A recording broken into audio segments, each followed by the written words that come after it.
Yeah, there were so many changes, so many contributions about the development of psychology in the pre-scientific period.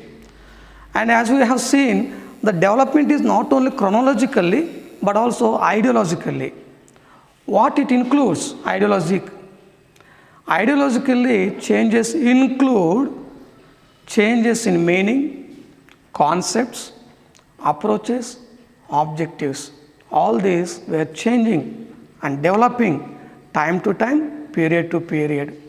That is what is understood by the development of psychology historical perspective. And we are in the first part of that. In the last class, we were dealing with the first part of division of the history of psychology. And in that period, we see there were so many concepts were present. The behavior was interpreted. Why an individual behaves this way and how an individual can behave that way. What may be the reason? For that, there were so many answers in the ancient period. In the early age of pre-scientific psychology, there were so many who gave different ideas. According to some, superstitions are the reason. Some others, according to the Greek philosophers, another viewpoint, period of Renaissance, faculty psychology, John Locke and Immanuel Kant, associationism, naturalism, and apperception. These are the different thoughts that emerged in the early age of pre-scientific psychology. And today, we deal with the second part of the division of the history. As we saw, there were three divisions. First one is the early age of pre-scientific psychology.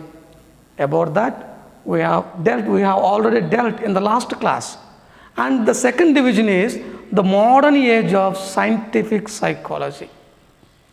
In the modern age of scientific psychology, what is the development of psychology? What are the new contributions? What are the developments in the field of psychology we see?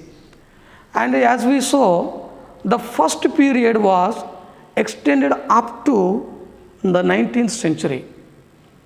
From the beginning up to the 19th century, this period comes under the early age of pre-scientific psychology.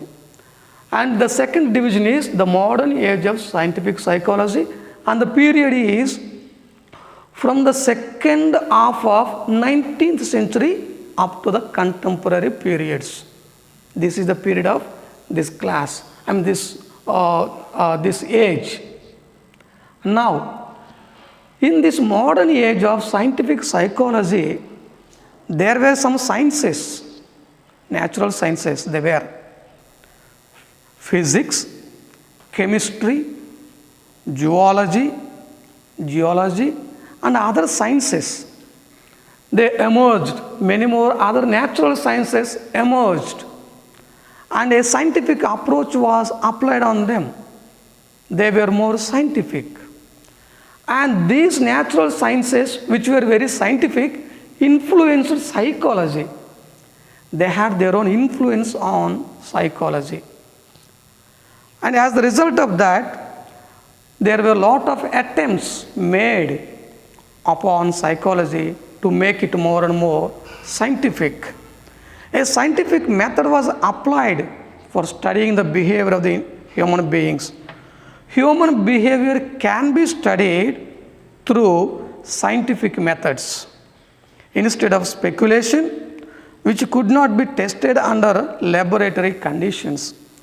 Speculations, we know what is speculation. Speculations are imagination, suppositions, and guesswork. This was present in the early age of pre-scientific psychology. A guesswork was given for the behavior of an individual. Why the behavior is this way or why the behavior is that way, and what is the cause for, and how an individual behaves in a given situation. For all these questions, answer was given in a supposed manner. It was a guesswork. It was a speculation. But this guesswork, this speculation, this imagination, this thinking, this supposing, all this could not be tested under laboratory conditions. For that reason, they were not scientific. And now, in the modern age of scientific psychology, we are trying to give more and more references how behavior can be scientifically studied too. Now see, in this modern age of scientific psychology, there emerged a number of schools of psychology. There were many schools of psychology emerged. Many schools of different thoughts emerged.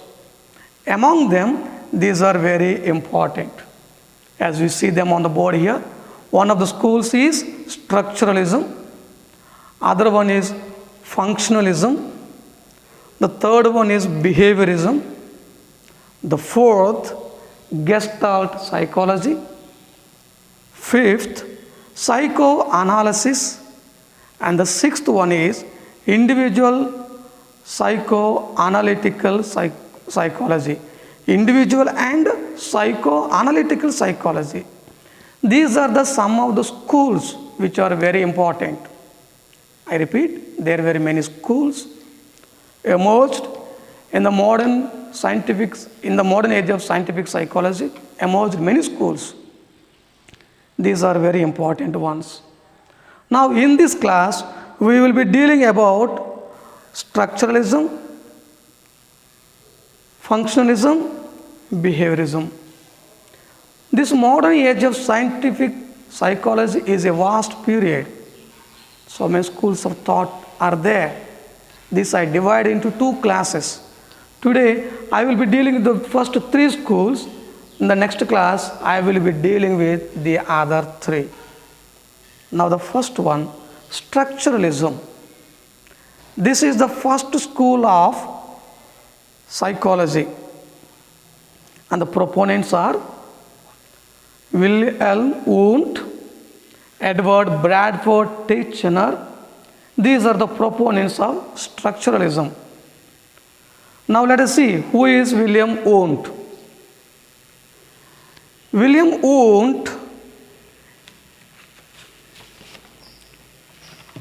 Wundt is one of the proponents, and his period is Wilhelm Wundt, his time duration was 1832 to 1920.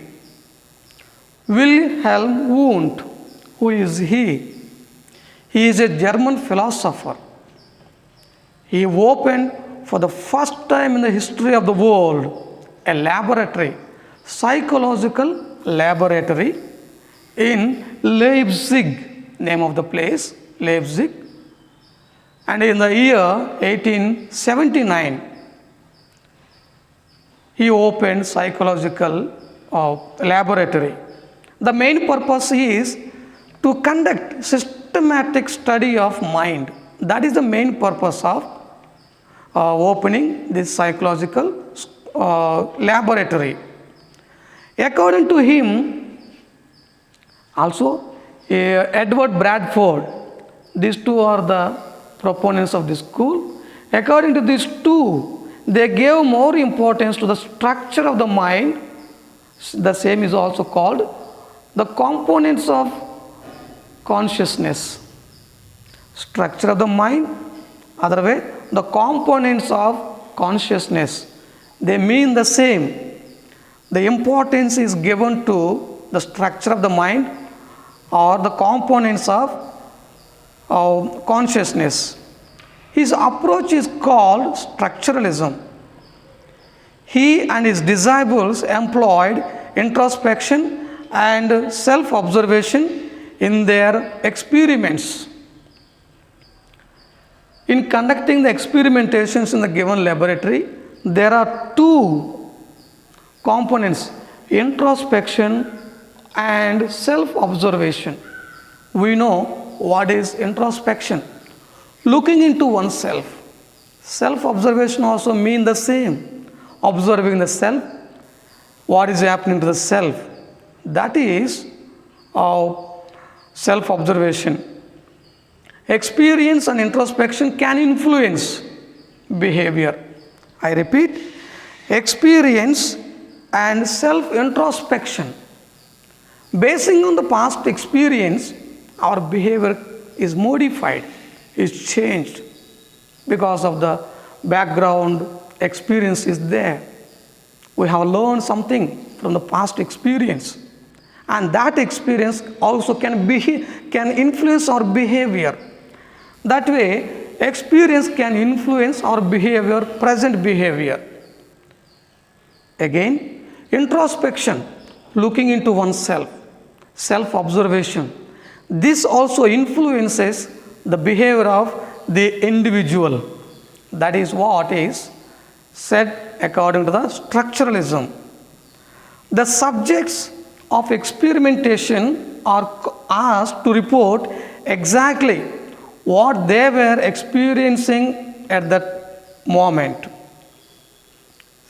In simple terms, as the subjects were put under the experimentation, after the experimentation, the proponents come, they ask questions. What the subject was feeling, exactly what was going on when he was given a openness, a situation to face some reality. Let me put it in simple terms. For example, we listen to music. In the process of listening to the music, what exactly we feel is the concern of structuralists.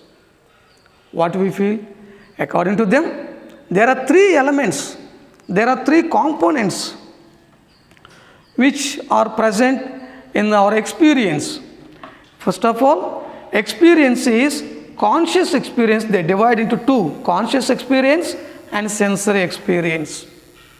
Now, in the given example about listening to music, what we experience, there are two kinds of experiences, conscious experience and sensory experience. Conscious experience of listening to music is melody, the melodious singing, the melodious voice of singing, all that we listen. That is one part. Other one is sensory experience, what we sense. Overall, conscious experience and sensory experience is there are different experiences in listening to the music.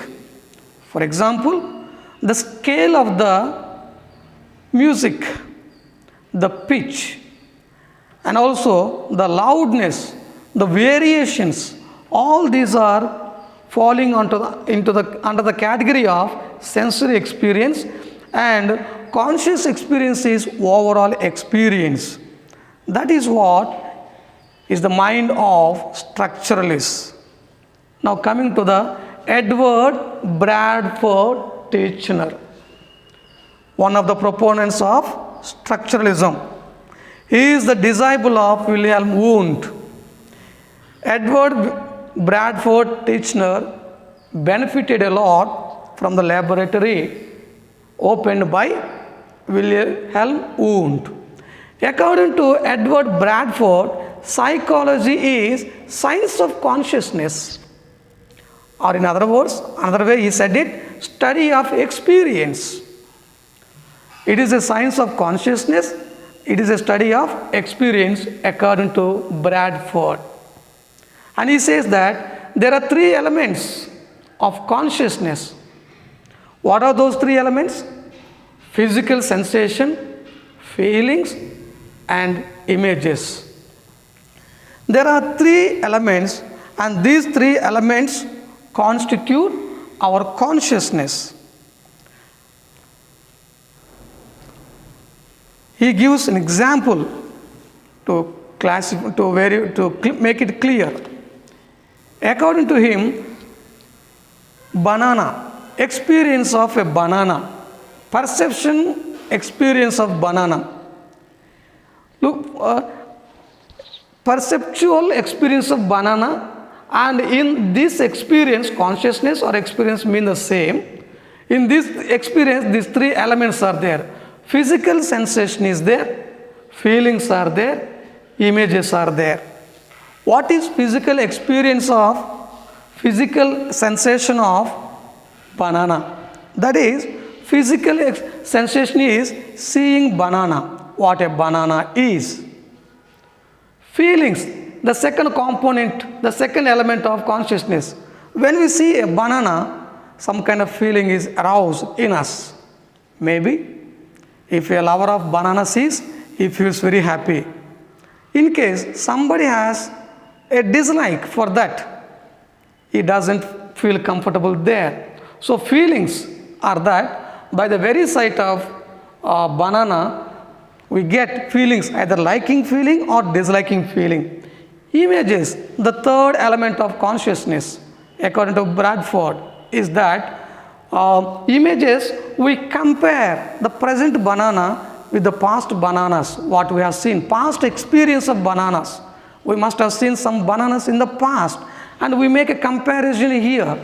And in comparison to that, whether this is big or small, whatever. These are the three elements of consciousness according to Bradford. Now, we go to the second school of psychology, which is called functionalism. And this functionalism comes under the modern age of scientific psychology. The proponent of functionalism school of thought is called functionalism, and the proponent is William James. And there are others. Together with William James, there are others. John Dewey, James Royal Angel, J.M. Cattell, Edward L. Thorndike, and R.S. Woodworth. These are some of the proponents of functionalism. And this is a new school of thought. The main proponent is, the father of this functionalism is William James. He is father of American psychology. One of the first members of functionalism. According to him, functions of the mind is important, not the structure of the mind. We see here. According to William James, in order to understand the behavior of an individual, what we need to keep in mind according to functionalism is functions of the mind but not the structure of the mind. He refuses the structuralism. He says merely knowing the structure of the mind, the elements of the consciousness is not enough. The main purpose is the functions of the mind. It's not enough that we know what is the structure of the mind. Not enough. That is not enough. What we need to know more and more is the functions of the mind, how the mind functions, how it does a work. That is more important than knowing the structure of the mind according to functionalists. He rejected the notion of William Wundt and Edward Bradford. Consciousness cannot be broken into elements. According to him, consciousness cannot be broken into elements, and there is no separate ideas. There are no separate thoughts. There are no separate sensations and perceptions according to him. Structuralism does not reveal anything about what mind really does or how it goes about doing it. Structuralism just speaks of the structure of the mind, as we see here. Experience or the structure of the science of consciousness or study of experience, they mean the same. And there we divide. There are three elements.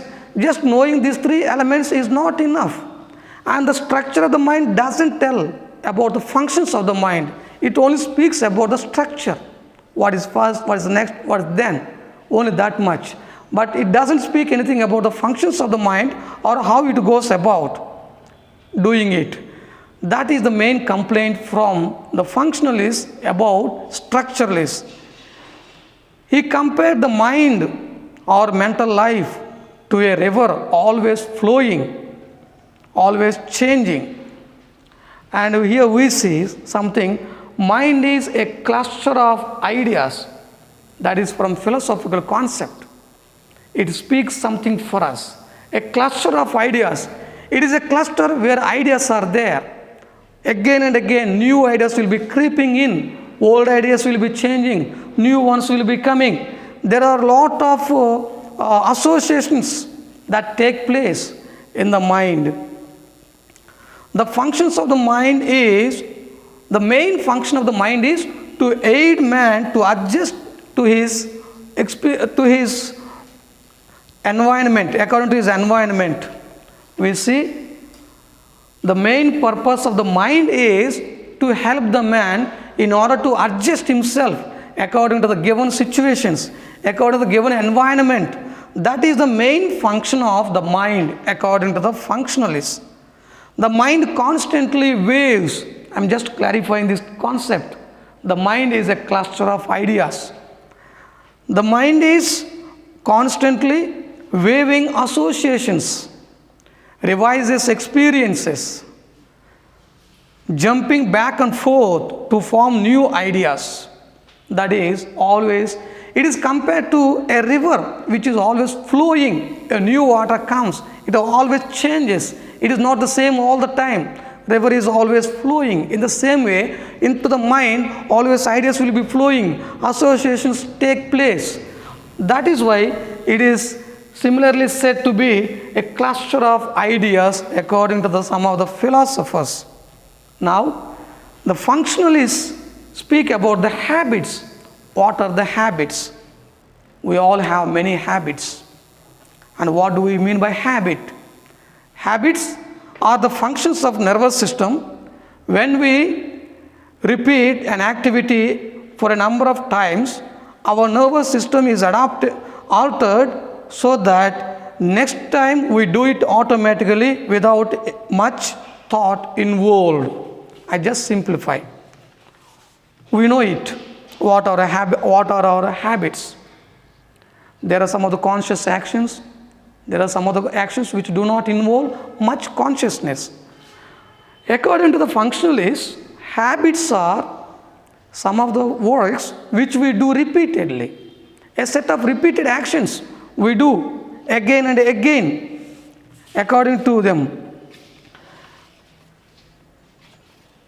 According to functionalists, again I repeat, it is a function of the nervous system. What is that? Function of the nervous system. We do certain actions very repeatedly. And by doing them repeatedly, automatically a command is given to our nervous system. As a result of giving command to the nervous system, automatically our mindset in certain areas is altered. So much so that later on, when we do the same action, what we did repeatedly in the past, when we do it now, it doesn't require much involvement. Let me put it a simple example. By that I try to clarify it. When we go to a new house, we know it is entirely new to us. As we enter into the room, we do not know a switchboard. It may be a simple example, but it is helping for us. It is helpful for us. We look, where is the switchboard? And what are the switches? Meant for fan, meant for light. First few days, we may have to think again and again. We may have to be more and more conscious to know what is the exact switch for fan, what is the exact switch for light. When it is done repeatedly, after few times of repetitions, we don't require again and again to pay so much concentration as it was in the beginning. Automatically our hand goes, automatically our eyes go, automatically we do the action. These are some of the habitual actions. In the context of functionalism, we speak this way. And these actions do not involve much, they do not require much involvement. That is about the functionalism. We go to the next school of thought, which is called behaviorism. Behaviorism, we remember in the beginning of our class, we were speaking about the definitions of psychology. And there were many definitions. What is psychology about? All about. There were different explanations, definitions. And one of them was the most widely accepted one even now. It is psychology is study of behaviorism, behavior. Now we deal with the school of behaviorism. The proponent is John B. Watson. He is the father of behaviorism. It is on the contrary, behaviorism contrary to the structuralism and functionalism. Psychology as behavior views it, a name of a book by John B. Watson. Name of the book is Psychology as Behavior Views It. He published this book in 1913. And in that book, he speaks about the behavior. He divides behavior mainly into two divisions: covert behavior and overt behavior. What is covert behavior and what is overt behavior? Covert behavior is the actions that are invisible. Though they are taking place, they are invisible.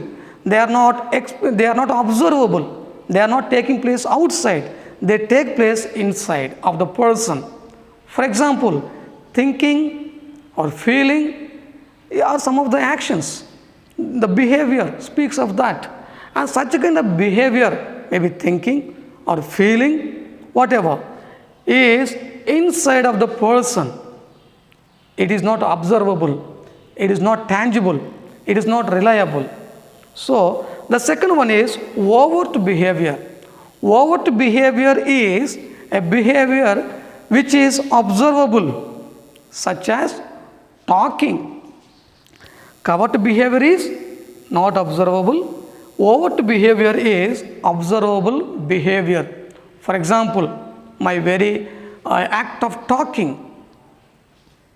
There are some other actions. Examples for overt behavior, maybe running, speaking, singing, playing, walking, whatever. Like that, some behaviors are there which are observable. As a result of that, he gives more importance to the overt behavior. Covert behavior cannot be tested in the laboratory conditions because that is abstract, that is absurd, that's in the imagination, that is not tangible, that is not reliable, and that cannot be tested over covert behavior.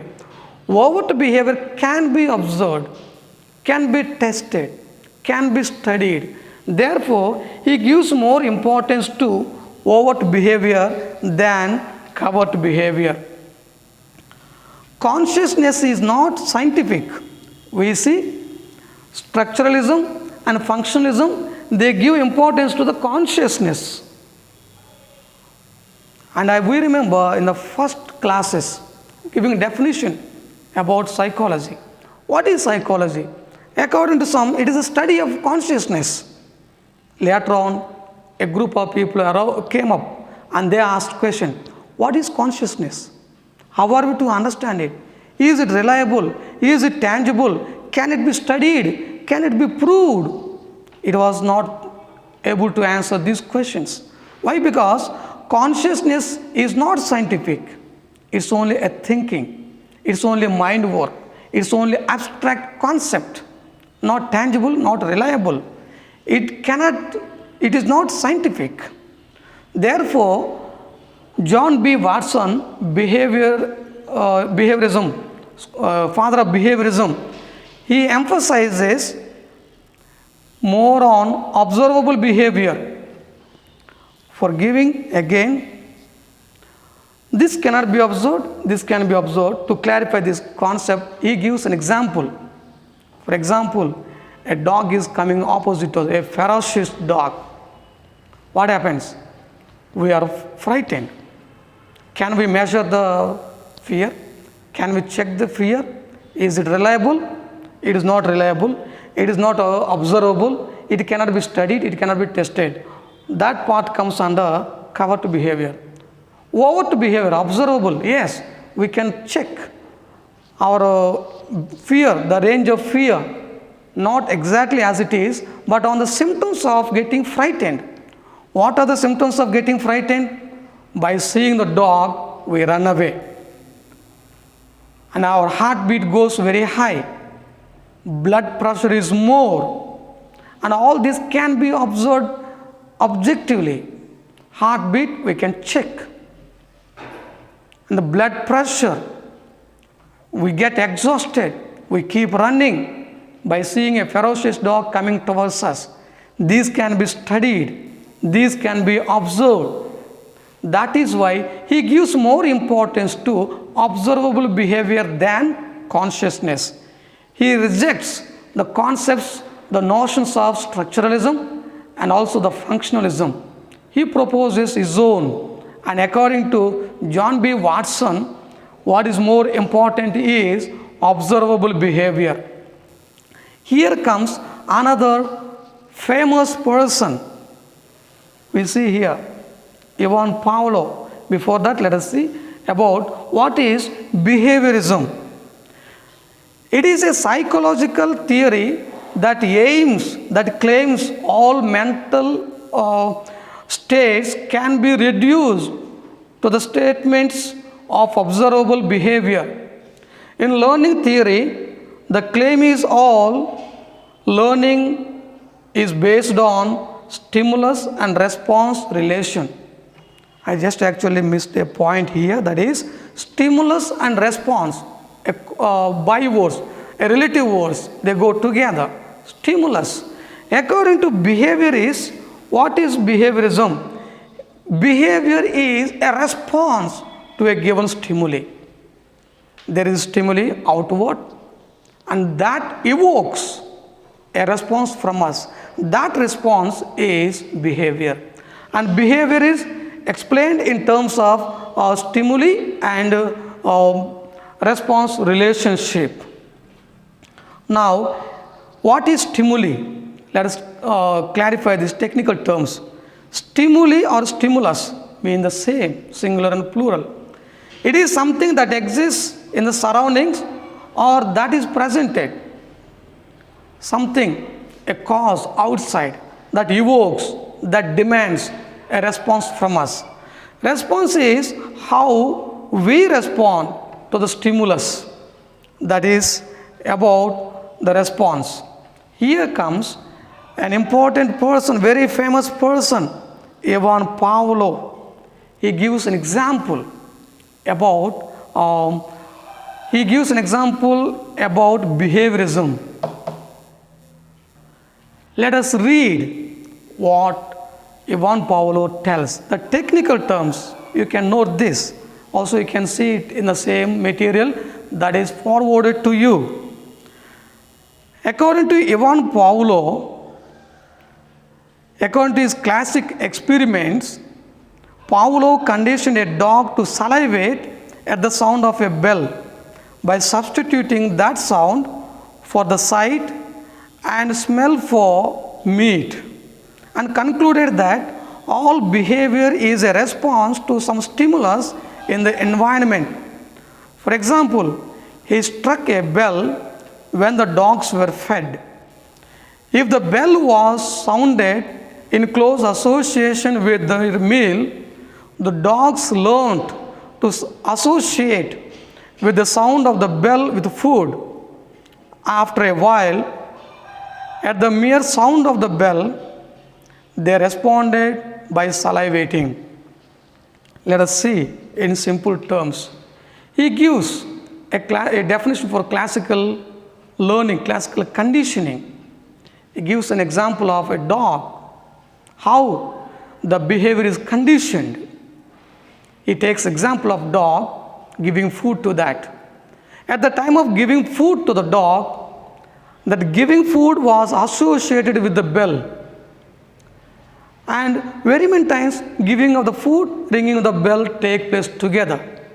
Automatically the dog gets an idea. Okay, by the very sound of the bell, it expects that food is available. After few days, food is not given. In the first context, food is given, bell is rung. By the very sight of the food, the dog begins to salivate. Next, together with the food, ringing of the bell takes place. Giving food, ringing of the bell takes place for a repeated times, a number of times. The second step. Later on, after few days, after some time, just ringing of the bell itself is alone enough for the dog to begin to salivate, because the sound of the bell speaks to the dog food is available. Now, whether the food is available or not, the dog is conditioned to understand there is food by the very sound of the bell. Now, only bell is rung.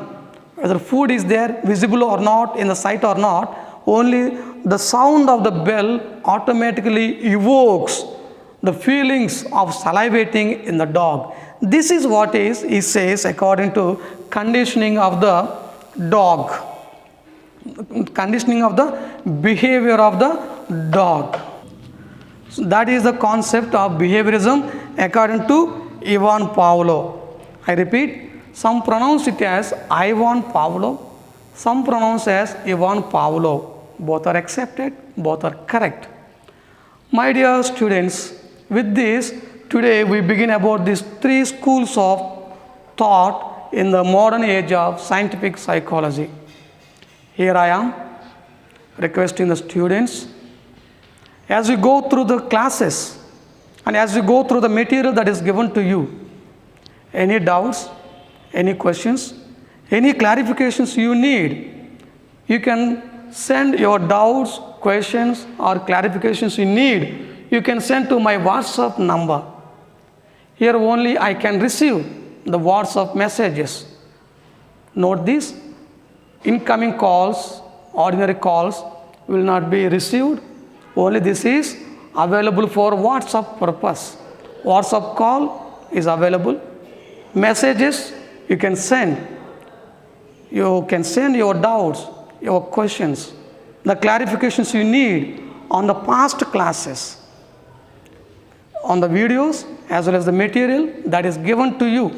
Any doubt, any question, any clarification you need, you can consult me through this number, WhatsApp, and this is my email ID. You may take a close look on my email ID, bokkramesh82@gmail.com.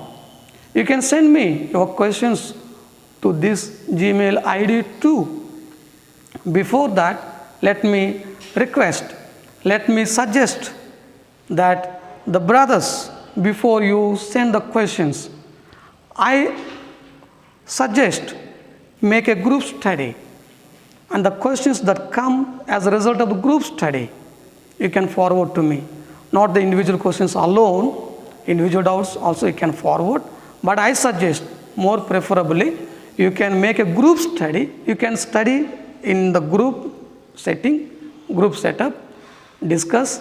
As a result of that group discussion, any doubts, any questions, any clarifications you need, you can send them to these numbers. That is one facility. Yet another facility is that if anybody needs a clarification in person, any house can have an approach to me. Anybody can put forward a request to me. I hope and I will be available to come there and clarify the doubts of the brothers there. All the more I prefer generally you send them to me. As a result of that, your doubts become doubts of everybody, and the clarifications that I give to you will be given to all the brothers who are attending the classes. God bless you. Do well.